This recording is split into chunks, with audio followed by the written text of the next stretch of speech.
voarara sy miato avokoa manomboka izao ireo asa fanotofana tany rehetra mbola misy amin'izao fotoana izao raha nitapaka nandritry ny filan-kevitry ny minisitra Omaly Alarby.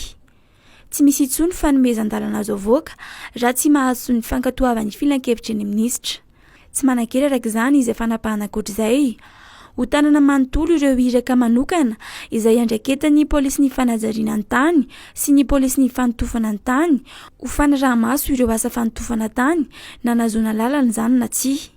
Isy ny sazy miatra ihany koa ho an'ireo tompona fitaovana ampiasaina amin'ireo asa fanotofana tany tsy manaja ny voalazan'ny didim-panjakana mifandraika amin'ny fandrindrana ny tanàna sy ny trano ary ho giazana ireny fitaovana ireny. Iverina hisokatra amin'izao tontolo izao indray ny sistan'i Madagasikara rehefa avy nikatona nandritra ny roa taona. Nahitana fihenana ny trangana Covid-19 teto Madagasikara ka iverina hisokatra ny sistany manomboka ny 5 Martsa izao araka ny tatitry ny filan-kevitry ny minisitra nivoaka Omaly Alarby. Isy anefa ireo fepetra tsy maintsy arahina mahakasika izany.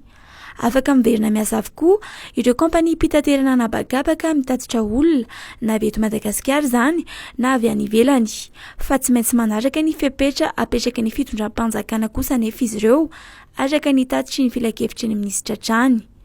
Mbola tsy fantatra hatreto ny votoatiny ireo fepetra ireo fa ny ministeran'ny fitaterana, ny ministeran'ny raharaham-bahiny ary ny ministeran'ny fizahan-tany no andrindra sy hanapaka izany. Vaky androana alakamisy ny ady teo amin'ny Rosia sy Ukraine taorian'ny fifandirana aman-taonany maro nisy teo amin'ny rotonta.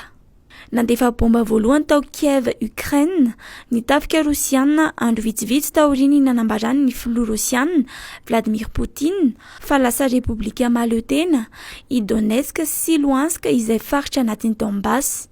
Efa nisy ny fanelanelanana nataon'ireo firenena tandrefana toy ny Frantsa sy Alemana mba hisoroana ny ady saingy tsy nahomby araka izany. Nampiara-miombona antoka akaiky aza ny Ukraine sy ny vondron'ireo firenena nanasony ny fifanarahan'ny Atlantika avaratra na ny OTAN andeha tsy afaka mandefa miaramila hanampy ny Ukraine ny OTAN. Fitaovam-piadiana no efa nalefany tany amin'ity firenena ity, miandrandra ny fisian'ny firaisan'ny mpanohitra ny Poutine ny filoha Ukrainiana. Efa maro ireo vahoaka mitsoka ny Ukraine amin'izao fotoana izao ary manantena ny fanohanana iraisam-pirenena izy ireo.